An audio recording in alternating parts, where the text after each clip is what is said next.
Welcome into Steelers Talk. I am your host, Jack Sperry, and today we got word that the Pittsburgh Steelers are going to be bringing in free agent wide receiver Gabe Davis on a visit in Pittsburgh this Thursday, and this is definitely drawing up a stir in Steelers Nation because, of course, the Pittsburgh Steelers are looking to add a new playmaker to this offense after trading away George Pickens to the Dallas Cowboys just a short few weeks ago. But make sure you guys stay tuned for today's show because we're going to be talking about the latest on the TJ Watt contract situation.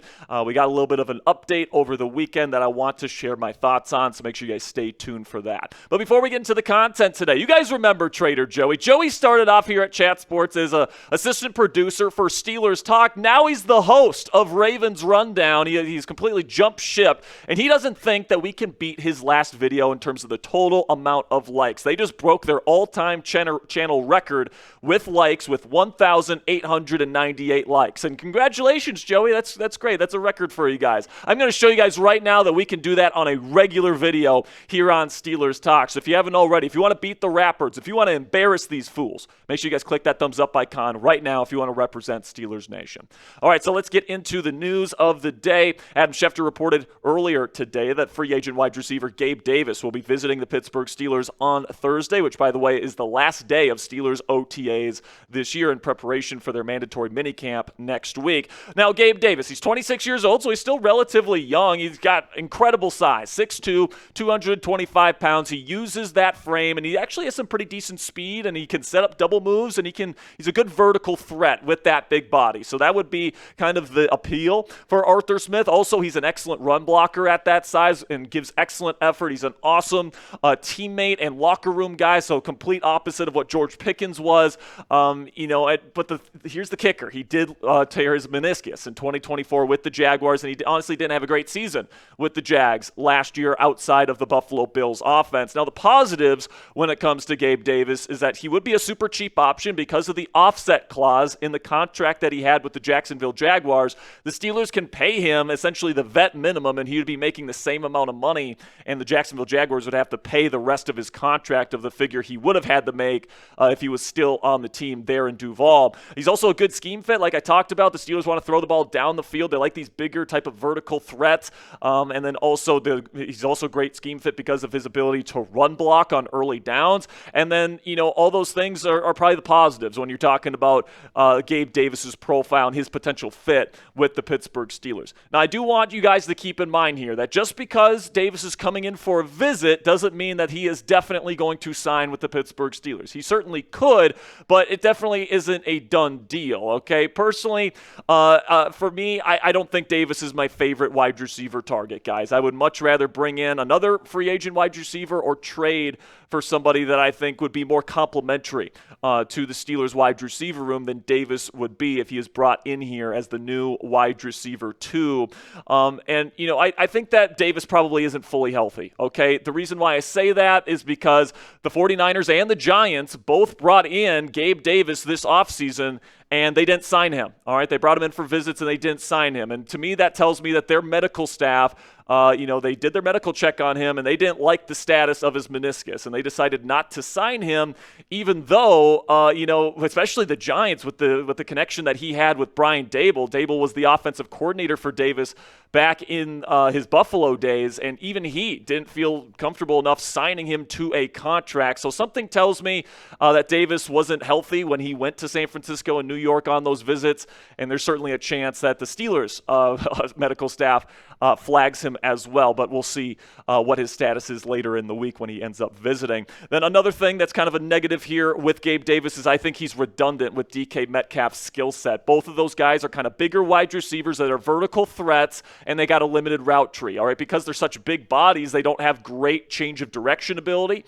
Now, they have pretty decent straight line speed, and they can set up double moves down the field and stuff like that. They can run digs, but, they have a very limited skill set in terms of the routes that they can run. And if you bring Gabe Davis in here, you got two wide receivers on early downs that really have a limited route tree and pretty much run the same exact type of routes. So I think that the skill sets are pretty redundant. Also, Gabe Davis just wasn't a good wide receiver for the Jacksonville Jaguars in 2024. His numbers were abysmal. The numbers went down dramatically from his days playing with Josh Allen, an MVP candidate quarterback. And, after having, I believe, over 800 yards the season previously in Buffalo, he had less than 240 yards receiving last year. Now, he did deal with an injury, but even when you take into account, the per reception and the per game averages and all that stuff, it wasn't a very efficient season for Gabe Davis, who was brought in to essentially be their number one X receiver on the outside, and he had 12 yards per reception. That's not terrible, but then when you take into account the yards per target number there, just 5.7, less than half his yards per reception. His catch percentage was less than 50%. So, some of those are on Trevor Lawrence, but some of that also is on Gabe Davis just not getting open, not coming down with the football, and his yards per game as a starting wide receiver was less than 25 yards per game. That's just not very good, guys. And, if you inject Gabe Davis into the Steelers offense, I think you definitely risk having him come in and be the next version of Allen Robinson or Van Jefferson, where they bring him in as kind of expecting him to be kind of that big-time deep threat. And I just don't trust him to be that type of player for the Steelers and be a true number 2 wide receiver. And what it comes down to is I don't really trust his hands. Not only does he have a limited route tree in terms of the routes that he's able to run, but he's also doesn't have the best ball skills in contested catch situations. In terms of true drop rate, the numbers don't look that bad, but when you watch him on film and there's any sort of contest, Davis has trouble coming down with the football. And honestly, right now, I would say Calvin Austin III is a better wide receiver than Gabe Davis is. Based on what those 2 wide receivers showed on film last year, I would rather go with Calvin Austin III as a number 2 wide receiver than Gabe Davis. You just take a look at the numbers last season. The yards per reception, Calvin blew him out of the water with over 15 yards per catch. Then the yards per target, way more efficient for CA3. The yards per game, now those are a little bit closer, but Calvin still has the advantage. The catch percentage, Calvin had the much more reliable hands than Davis did, and then his grade overall, according to PFF, was over 10 points higher. So Calvin had the better season last year. Now, obviously, these two guys have different types of roles. Davis is a big body who can run block. Calvin Austin III is pretty much useless in run blocking situations because he's so goddamn tiny. So you wouldn't be asking these guys to play the same role. They'd be playing different roles, but I do think Calvin Austin III would probably be the Steelers' second best receiver still, even if they bring in Gabe Davis this offseason. Then we get into my final negative about signing Gabriel Davis here, which is I think there's better wide receiver options out there on the open market. I'm just going to be completely honest with you guys. I understand the positives when it comes to Gabe Davis because he's super cheap and he's a big body and he's a really good run blocker and technically he's a fit in Arthur Smith offense, but I compare him to 2 other free agent wide receivers that are still available in Keenan Allen and Amari Cooper, and I don't think Gabe was as efficient or more efficient than those guys, okay? Like you look at the numbers and Amari Cooper leads in all of these categories except for the catch percentage. Keenan Allen wins that one with a 57.9, but Gabe Davis's numbers not all that impressive when you compare them to Keenan Allen and Amari Cooper. And by the way, those are 2 guys that most people think just weren't very good last year. And then when you take into account Amari Cooper's numbers in Buffalo when he finally left the Cleveland Browns, I mean, it's not even close. Amari Cooper had 14.9 yards per reception, 9.3 yards per target, and 62.5% catch percentage, all of which are very efficient numbers for Amari Cooper. So if I'd have to go with a free agent wide receiver, I'm not trading for someone like a Romeo Doubs from the Green Bay Packers or something like that, I would want to go with Amari Cooper. He's a really, really good route runner at his size. And even though he doesn't have the best reputation as a run blocker in terms of the effort he brings there, I do think that he would be more complementary to DK Metcalf's skill set and give the Steelers a true one-on-one separator against man coverage and a true safety blanket for whoever's going to be quarterbacking this team next year. Now, you might be sitting at home saying, but Jack, why haven't they signed Amari Cooper yet if they were interested in him? Wouldn't he have already signed if the Steelers were interested in him? Well, I think the answer to that question revolves around, like most things in Steelers Nation nowadays, Aaron Rodgers, because because I don't think an older veteran like Amari Cooper or Keenan Allen want to sign on with the Pittsburgh Steelers if Mason Rudolph or Will Howard is going to be their starting quarterback, all right? I think they probably want to make sure that there's a quarterback on the roster that they feel comfortable being their starter before they sign on the dotted line. And Aaron Rodgers might be the type of guy that they'd be willing to sign with and sign for and play with compared to a guy like Mason Rudolph, who's never been an established starting quarterback in this league. So the final word on the Gabe Davis stuff, guys, for me, is that I think that if the Steelers do end up signing him this week after a visit on Thursday, it wouldn't be the worst thing in the world, but I do think that there are probably better options out there that I would personally rather sign this offseason. So sign a free agent wide receiver for me down there in the comments section. Type GD for Gabe Davis, AC for Amari Cooper, or KA for Keenan Allen. Let me know what you guys think down there in the comments section for today's pinned question. YouTube's going to throw you an ad break here in just a couple of seconds, and when that happens, take advantage of that time by letting me know which free agent wide receiver you would prefer here in Pittsburgh.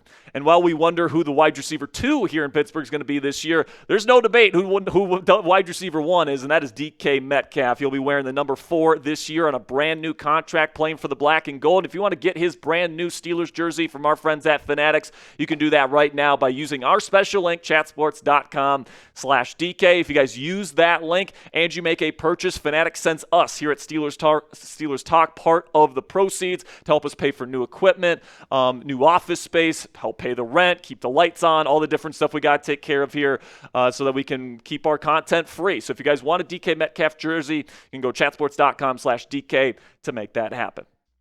Now on to the TJ Watt portion of our video here, where Mark Caboli, the Steelers correspondent for the Pat McAfee Show, says that the Pittsburgh Steelers have given TJ Watt a contract extension offer. And when this came out, people were like, oh my gosh, huge development. The Steelers have given TJ Watt an offer. I'm going to spoil it for you guys. The Steelers have given TJ Watt an offer, and that offer came a long time ago. This is not new information.